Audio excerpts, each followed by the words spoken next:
Beastmaster, bab 281 sampai dengan 282. Bab 281. Rutinitas. Semua rutinitas. Lan Fengling merentangkan tangannya saat berbicara. Emosinya terungkap dengan jelas. Ini adalah sesuatu yang sangat sulit untuk diatasi. Dan jika saudaraku tidak menahan diri untuk lebih memahami api, pertempuran itu mungkin akan berakhir lebih cepat. Qiao Bai, Xiao Wu berbaring di kabin medis. Itu menyakitkan. Temanku, baiklah, sungguh, jika tidak, pertempuran normal tidak akan berlangsung selama 1 jam. Di satu sisi, Xiao Wu secara bertahap beradaptasi dengan kekuatan yang ditunjukkan oleh Yan Huang. Dan di sisi lain, Yan Huang belum sepenuhnya menunjukkan kekuatannya.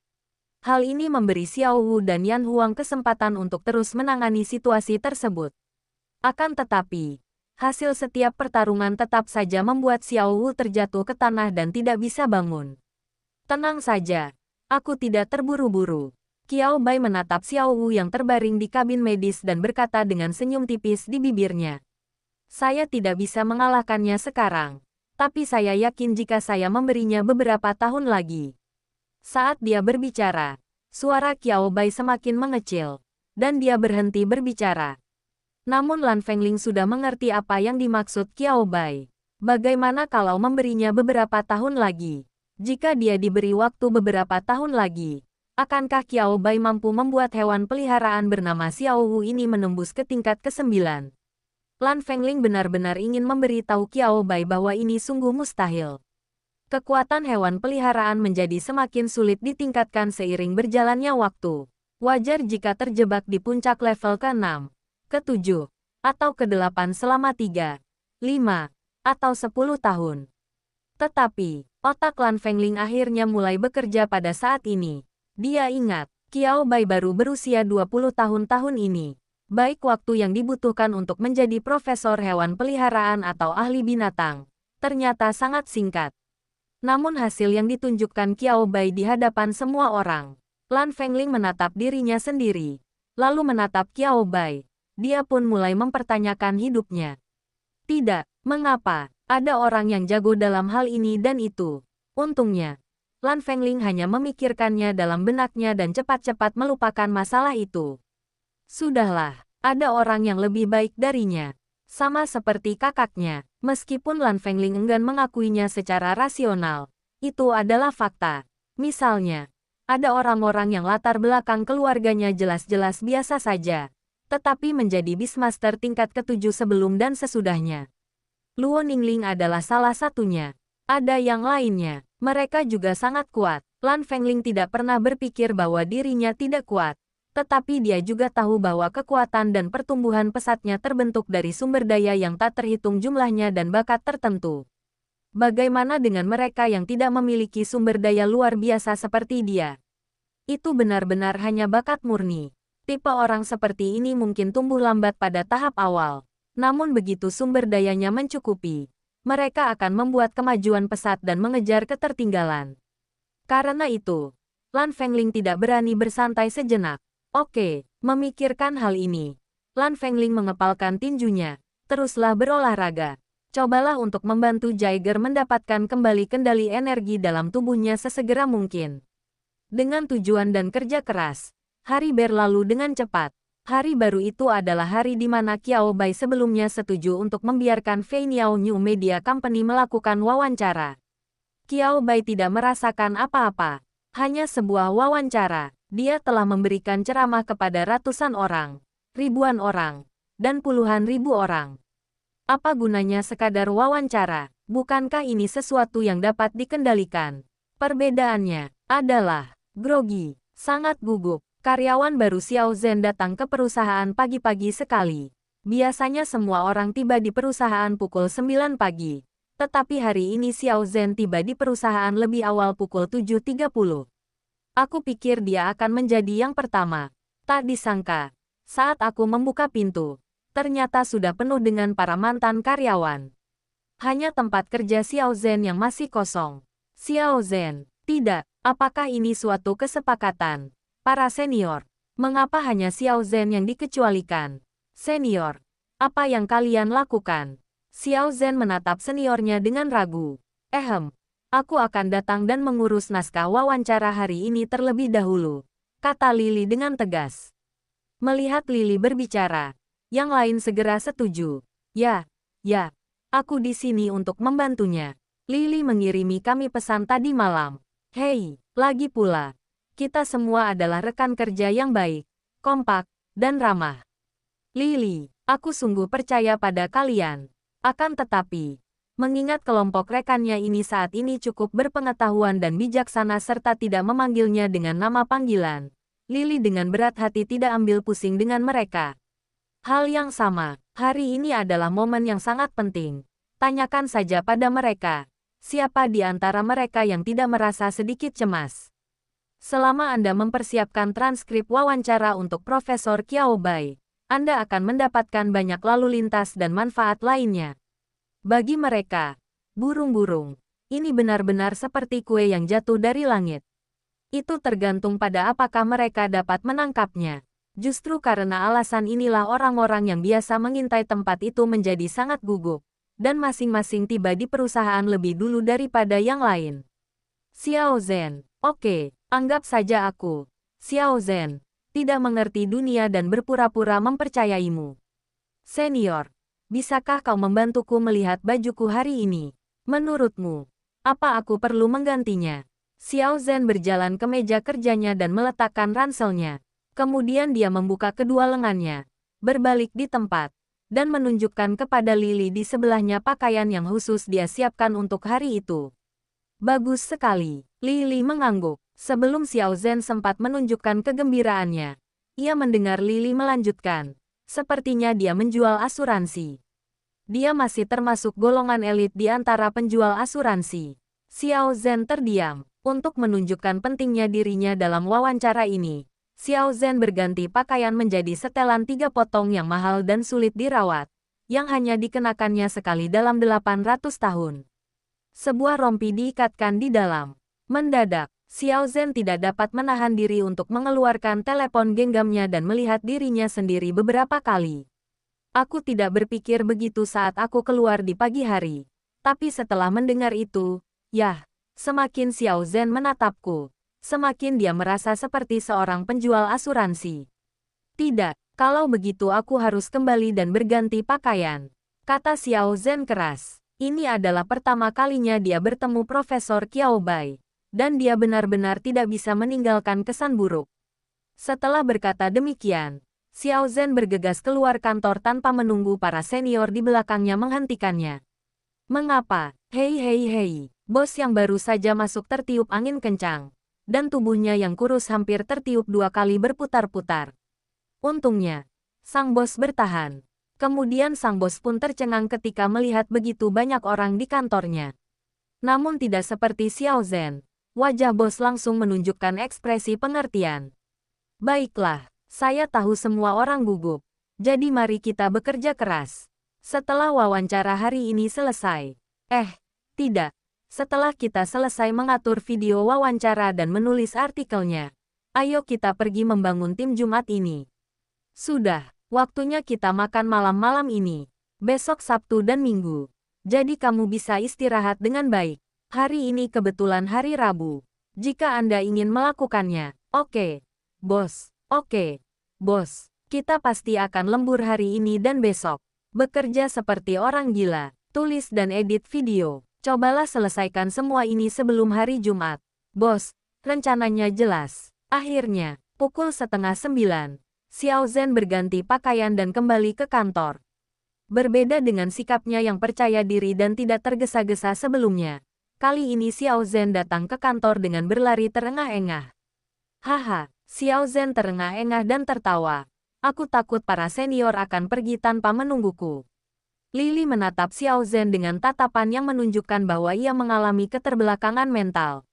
Jadwal kita dengan Profesor Qiao Bai pukul 10. Perjalanan dari sini hanya butuh waktu kurang dari 20 menit. Haruskah kita berangkat saat ini? Bagaimana itu mungkin? Tidak masalah jika mereka datang lebih awal. Tetapi Profesor Qiao Bai tidak dapat dipaksa untuk menyesuaikan dengan jadwal mereka. Xiao Zhen mengacungkan jempol. Masuk akal. Senior memang pantas jadi senior. Dia lebih banyak berpikir daripada aku. Xiao Zhen menuliskannya. Ya, semakin baik waktu wawancara. Tidak masalah jika Anda datang lebih awal. Tetapi Anda tidak boleh memengaruhi waktu orang yang diwawancarai. Terutama jika orang yang diwawancarai sangat penting. Kemudian, saya tepat waktu. Tetapi saya juga takut kalau saya secara tidak sengaja akan tepat waktu. Jadi saya mengendalikan waktu hingga menit dan detik di sepanjang perjalanan. Kami masih berhasil tiba di lembaga penelitian Qiao Bai pada pukul 9.50. Xiao Zhen bertugas membantu memegang kamera. Lily berdiri di samping dan merekam. Sedangkan bos secara pribadi mengambil alih pengambilan gambar. Apa? Bekerja. Meminta cuti. Jika kami dapat menyelesaikan pesanan ini dengan sukses, kami dapat memperoleh penghasilan yang cukup untuk menutupi gaji karyawan pada paruh kedua tahun ini. Kehadiran yang sempurna tidak ada artinya. Halo, Profesor Qiao Bai. Begitu bos melihat Qiao Bai, ia menunjukkan senyum lebar, hangat, namun tidak ramah, yang membuat orang langsung menyukainya pada pandangan pertama. Qiao Bai tersenyum dan berjabat tangan dengan bos. Xiao Zhen di samping menonton dan mengangguk dengan panik. Wah, saya mempelajarinya. Bos memang pantas menjadi bos. Senyum ini saja sudah cukup baginya untuk terus berlatih berulang-ulang kali ribuan kali. Tapi itu tidak penting. Dia bisa melakukannya. Bukankah itu hanya sebuah senyuman? Itu sama sekali bukan masalah bagi Xiao Zhen. Qiao Bai. Lily menangkap petunjuk itu dan menyikut Xiao Zhen yang tampak terlalu bersemangat. Lalu ia menatap Xiao Zhen. Tenang. Lebih terkendali. Xiao Zhen. Lily. Oke. Dia baru saja mengetahuinya. Bos juga memperhatikan apa yang dilakukan Xiao Zhen dan Lily. Tidak seperti Lily yang tampak kecewa pada murid-muridnya. Dan Xiao Zhen yang tampak konyol dan bersemangat. Sang bos tampak begitu natural. Seolah-olah dua tas mencolok yang mengikutinya tidak ada hubungannya dengan dia. Permisi. Profesor Qiao Bai. Bos menjabat tangan Qiao Bai dengan wajar. Lalu melepaskannya dan berkata sambil tersenyum. Kami di Feiniao New Media sangat mengagumi Anda, Profesor Qiao Bai. Kami tidak menyangka Anda akan setuju untuk diwawancarai. Kami semua sangat senang. Maafkan aku. Rutinitasnya penuh dengan ketulusan yang tidak dapat disembunyikan. Qiao Bai merasa sedikit malu dengan pujian itu. Tidak apa-apa. Tidak apa-apa. Qiao Bai melambaikan tangannya. Masuk dan bicaralah. Tidak masalah berdiri di sini. Qiao Bai minggir dan masuk bersama mereka bertiga. Masih di tempat yang sama. Ruang tamu kecil semi terbuka juga merupakan ruang pertemuan Qiao Bai. Ketiga orang dari Feiniao New Media juga sedikit terkejut melihat tempat seperti itu untuk percakapan. Kebaikan, mengapa kita tidak pergi ke tempat tertutup dan berbicara berdua saja? Apakah tidak apa-apa jika ada seseorang yang tidak sengaja mendengar suaraku? Qiao Bai tampak memahami ekspresi mereka dan tersenyum. Bukan masalah besar. Saya bisa menerima wawancara Anda. Bukan masalah besar jika karyawan tidak sengaja mendengarnya. Dan mereka akan dapat melihatnya setelah wawancaramu keluar.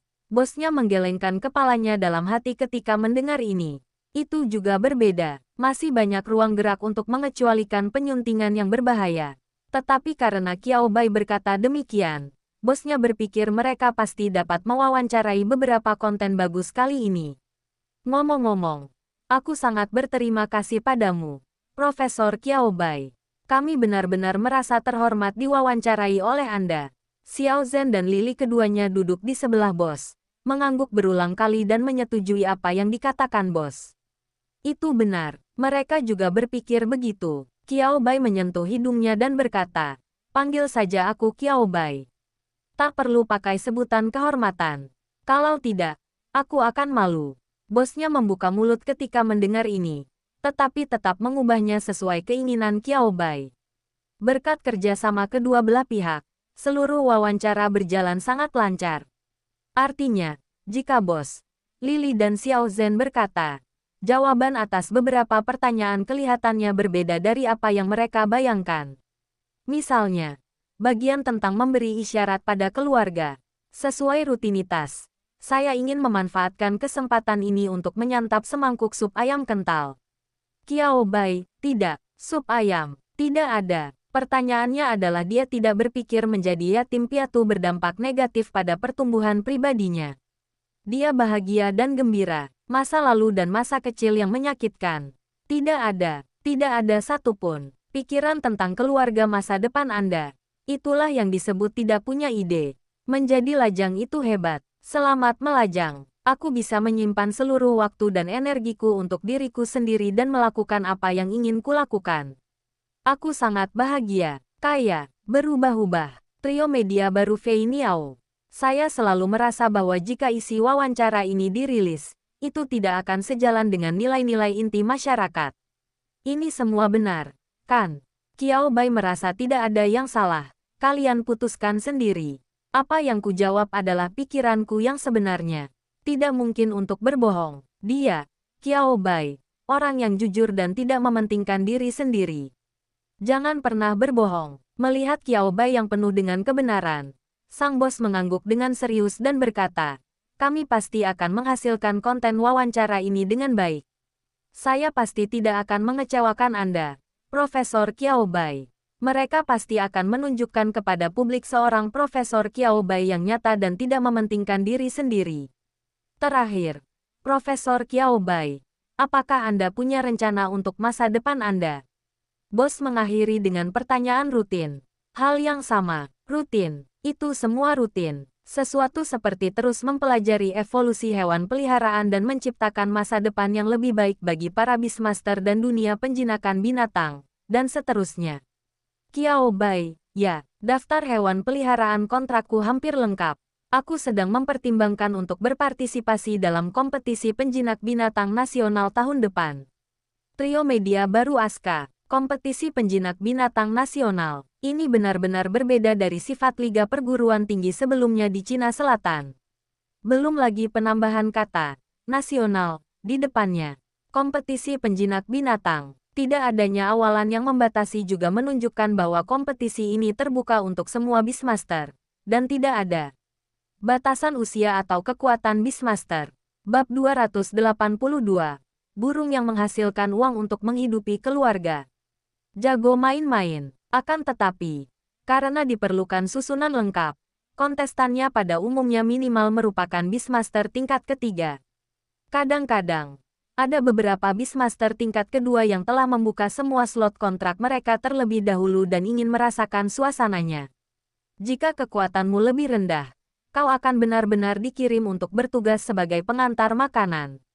Namun secara umum, ini adalah kompetisi yang sangat formal. Ada satu area kompetisi untuk Beastmaster dengan tingkat sertifikasi 3 hingga 5. Dari Beastmaster tingkat ke-6 hingga Beastmaster tingkat ke-8, ada zona kompetisi untuk masing-masing 3 tingkat Beastmaster ini. Total ada 4 zona kompetisi. Di antara semuanya, area kompetisi Beastmaster tingkat 8 merupakan level tertinggi dan paling layak untuk ditonton. Ini juga merupakan kompetisi untuk memilih Beastmaster tingkat 8 dengan gelar Raja Surga. Oleh karena itu, kompetisi penjinak binatang nasional tidak diadakan setahun sekali, melainkan 4 tahun sekali. Sudah 3 tahun sejak kompetisi terakhir. Babak penyisihan akan dimulai pada bulan Februari tahun depan. Meski baru bulan Mei, Qiao Bai sudah bersiap membuat pengaturan terlebih dahulu. Pendaftaran berakhir pada bulan Desember. Dia masih punya waktu sekitar 8 hingga 9 bulan hingga kompetisi tahun depan. Seberapa jauh dia bisa melangkah selama periode ini? Qiao Bai memandang Xiao Wu, yang bangun pagi, bermain 2 permainan, dan kemudian berbaring di kabin medis. Dia mengangkat sedikit sudut mulutnya. Qiao Bai masih menantikannya. Ini seperti lari cepat terakhir sebelum ujian masuk perguruan tinggi. Yah, tidak juga.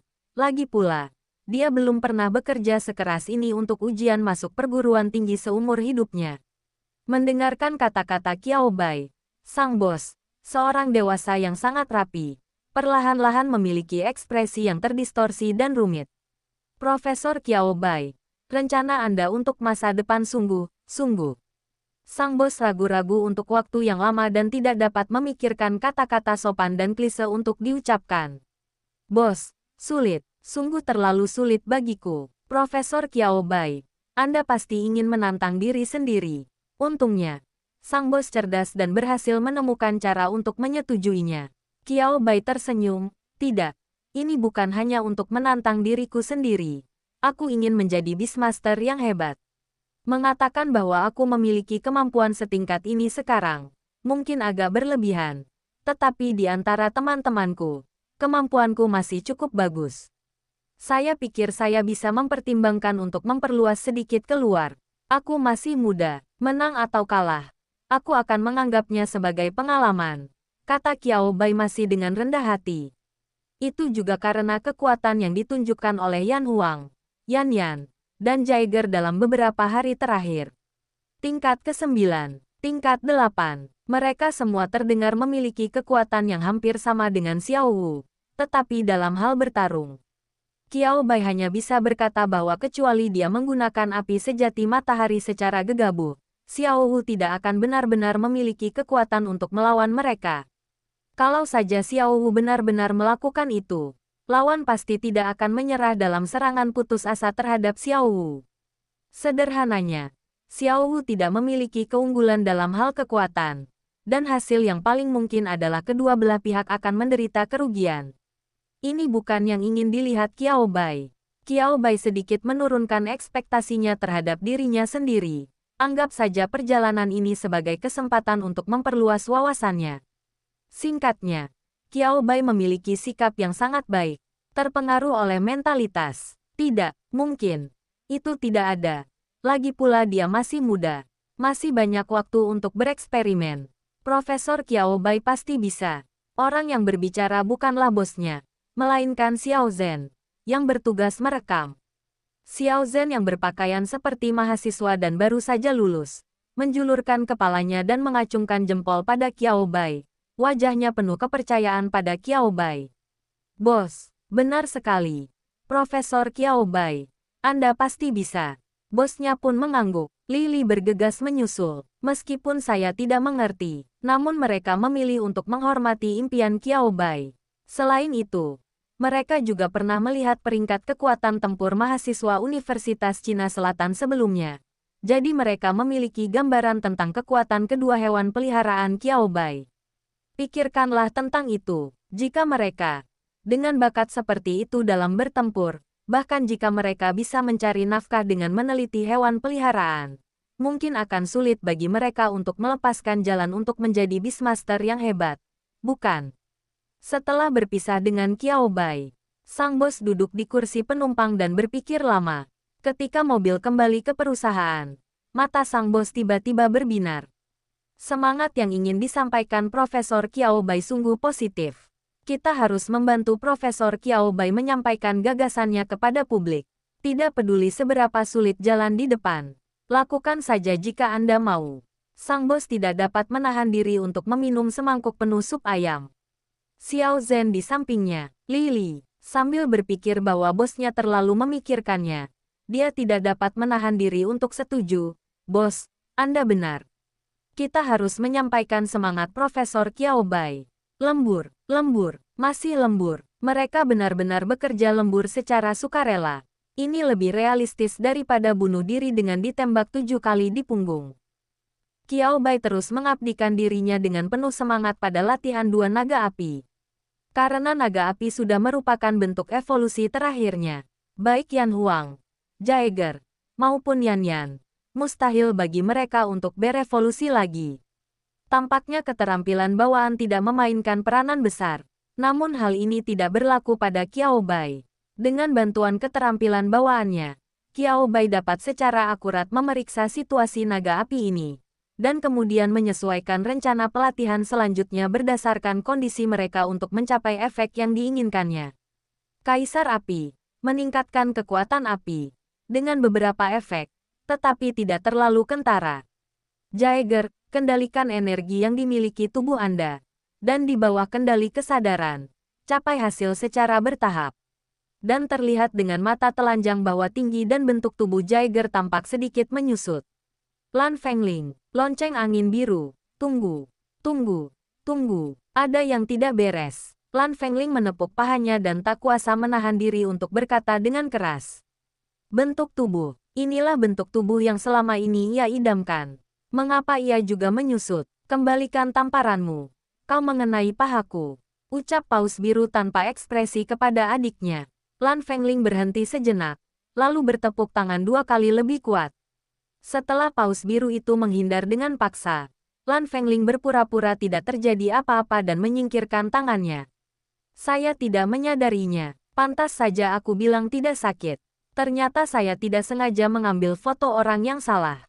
Itu bukan masalah besar, asalkan maknanya tersampaikan. Paus Biru, kamu hanya mengandalkan fakta bahwa aku tidak akan peduli dengan gadis kecil sepertimu. Ekspresi Paus Biru tampak sedikit kesal, tetapi akhirnya dia tidak mengatakan apapun. Ketika kendali energi Jaeger mencapai 100%, wajar jika ukuran tubuhnya menyusut sampai batas tertentu, kata Qiao Bai serius.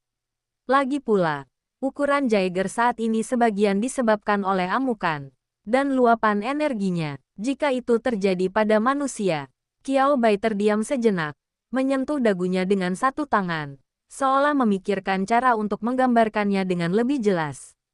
Qiao Bai memikirkannya, mungkin itu hanya bengkak. Setelah berkata demikian, Qiao Bai memukulkan tangan kanannya dengan tangan kirinya, mengangguk sambil berekspresi, itu saja. Kebaikan, deskripsi ini sangat akurat. Lan Fengling, kekurangan, bengkak, mustahil. Lan Fengling merasa sangat terkejut. Apa itu bengkak? Yang tidak mungkin itu tidak ada. Naga api adalah hewan peliharaan yang memiliki atribut naga.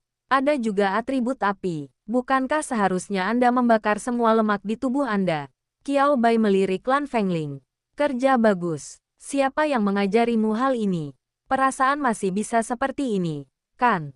Qiao Bai menatap Lan Fengling. Jangan dipikirkan. Terima saja kenyataan. Begitulah situasinya.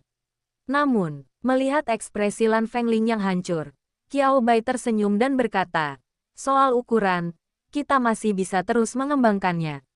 Jaeger belum sepenuhnya melewati masa pertumbuhan. Saat dia berbicara, sudut mulut dan mata Qiao Bai berkedut. Ya, sungguh keterlaluan. Jelaslah ia sudah menjadi hewan peliharaan tingkat 8. Bos besar di antara bos-bos besar. Tidak banyak hewan peliharaan yang tersisa berdiri di atas kepala Jaeger. Namun karena atribut naganya, dan masa pertumbuhan yang sangat panjang dari makhluk luar biasa yang memiliki atribut naga, Jaeger sangat keterlaluan. Dia belum sepenuhnya dewasa. Qiao Bai, yang mengetahui hal ini, berkata, layak disebut raksasa kecil. Oke, ekspresi Lan Fengling masih tampak agak bingung dan melankolis. Ia mengangguk. Tidak apa-apa juga. Pasti ada cara untuk mengatasinya. Jaegerku, bentuk tubuh. Tidak apa-apa kalau ukurannya tidak bisa lebih besar lagi. Tapi sungguh tidak bisa lebih kecil lagi. Qiao Bai tidak dapat menahan senyum ketika melihat ekspresi marah Lan Fengling. Apa namanya ini? Semakin sedikit yang Anda miliki, semakin besar harapan Anda untuk menemukan sesuatu pada hewan peliharaan Anda. Qiao Bai juga terdiam tak terlukiskan. Kebaikan, ada sedikit rasionalitas dalam absurditas itu. Mengenai kebutuhan Kaisar Api untuk memperkuat apinya, Qiao Bai tidak hanya mendapatkan mitra tanding secara cuma-cuma, tetapi juga memungkinkan Kaisar Api merasakan dan memahami api matahari sesungguhnya dari dekat. Namun Qiao Bai tidak melakukan apapun. Misalnya, Qiao Bai menemukan metode untuk menggunakan kristal darah burung gagak emas berkaki 3 secara terbuka, yaitu dengan mengurangi dimensinya secara langsung, memberikan lapisan luar pada kristal darah burung gagak emas berkaki 3, dan mengumumkan ke dunia luar bahwa itu adalah kristal darah burung gagak kecil. Xiao Wu, Ciu, wajah burung bingung. Benda ini sangat mudah digunakan. Menggunakannya secara diam-diam sungguh tidak sesuai dengan selera estetikaku. Qiao Bai membicarakan hal ini dengan Xiao Wu secara pribadi. Xiao Wu adalah hewan peliharaan Qiao Bai. Namun Xiao Wu bukan sekedar hewan peliharaan. Xiao Wu punya pikirannya sendiri. Jadi Qiao Bai berkomunikasi dengan Xiao Wu terlebih dahulu dan mencoba mengambil sampel darah dari Xiao Wu, dan terkejut saat mengetahuinya. Darah Xiao Wu memang dapat mengembun menjadi kristal. Namun, itu membutuhkan waktu lama, dan tidak mungkin membuatnya semurni kristal darah burung gagak emas berkaki 3 yang ditambang dari alam rahasia Tanah Merah. Qiao Bai menebak, ini karena pihak lain adalah gagak emas berkaki 3 murni. Tetapi Xiao Wu hanya memiliki setengah darah gagak emas berkaki 3. Setelah pemurnian, efek ini hampir tidak dapat dicapai. Tetapi kristal darah tampak sedikit lebih kecil. Itu bukan masalah besar. Akan baik-baik saja jika ada saluran yang sah. Citra Xiao Wu di mata dunia luar mungkin akan menjadi, menghasilkan uang. Lumayan kan? Xiao Wu. Garis bawah. Karena Anda seorang penjinak burung. Burung ini dipelihara di rumah. Xiao Wu mengangkat kepalanya dengan bangga. Apa? Sebenarnya, itu hanya meminjam namanya. Itu juga burung yang menghidupi keluarganya. Burung gagak emas berkaki 3 itu. Itu adalah gagak emas berkaki 3. Qiao Bai. Adalah suatu hal yang baik untuk memiliki kepercayaan diri ini. Dan Qiao Bai juga percaya bahwa Xiao Wu akan mengalami hari seperti itu cepat atau lambat. Ini, Qiao Bai mengeluarkan kristal darah yang kemudian ditambang Xiao Wu di alam rahasia tanah merah dan menyerahkannya kepada Paus Biru. Paus Biru tertegun sejenak, lalu menunduk menatap kristal merah di tangannya. Kelihatannya agak familiar. Qiao Bai mengangguk. Blue Whale awalnya setengahnya adalah orang dalam. Apakah kamu masih ingat apa yang terjadi ketika aku pertama kali memasuki alam rahasia tanah merah? Tanya Qiao Bai. Ada bagian ruang di dalamnya yang terlipat. Aku memasuki ruang terlipat itu. Dan di sanalah Xiao Wu membangkitkan kemampuan bawaannya. Kebenaran. 100% kebenaran. Saya menemukan beberapa kristal merah istimewa dan membawanya keluar. Saya juga memberikan beberapa kepada Presiden Aliansi yang baru diangkat di kota Bumi Merah. Mendengarkan kata-kata Qiao Bai, Paus Biru menunjukkan ekspresi pencerahan yang tiba-tiba. Sekarang saya ingat, memang itulah yang terjadi. Blue Whale hanya memperhatikannya pada saat itu dan tidak terlalu memperhatikannya setelahnya. Sekarang tampaknya, tapi jumlah kristal merah yang kau bawa keluar seharusnya tidak banyak, kan? Paus Biru tidak terlalu jelas tentang transaksi antara Qiao Bai dan Presiden Yuke yang baru diangkat. Ia ingat bahwa jumlahnya tidak besar berdasarkan ransel Qiao Bai saat itu. Tidak banyak, bagian yang kubawa keluar sudah habis. Qiao Bai mengangguk lagi. Itu benar. Kebenaran mutlak. Lalu ini, Paus Biru menatap kristal merah di tangannya. Ada sesuatu yang ajaib saat berada dekat dan akrab dengan Paus Biru. Panas. Rasanya seperti api yang membakar di dalam kristal. Saat Xiao Wu menggunakan kemampuan bawaannya dalam pertempuran. Jika kau bersentuhan dengan darahnya, ada kemungkinan kristal semacam ini akan terbakar. Saat mengatakan ini, ekspresi Qiao Bai tidak jauh berbeda dari saat ia mengucapkan 2 kalimat sebelumnya. Begitulah benar dan salahnya. Saya sudah mempelajarinya. Dan efeknya hampir identik. Qiao Bai tersenyum dan berkata, kemungkinan besar kristal-kristal di alam rahasia tanah merah ditinggalkan oleh makhluk luar biasa berelemen api dengan kemampuan bawaan api sejati matahari. Lalu aku mengambilnya. Keterampilan bawaan ini telah terbangun lagi. Kemudian, Blue Whale membayangkan apa yang tidak dikatakan Qiao Bai secara rinci kemudian. Dan itu masuk akal dan tidak ada yang salah dengan itu. Memikirkan hal ini, Paus Biru menatap kristal merah itu dengan tatapan membara. Bagus sekali ini. Paus Biru menilainya dengan penuh keyakinan. Ini tentu saja hal yang bagus. Ini sungguh. Paus Biru memegang kristal merah itu. Raut wajahnya gembira. Mungkinkah kemampuan bawaan itu bisa dibangkitkan setelah menggunakannya?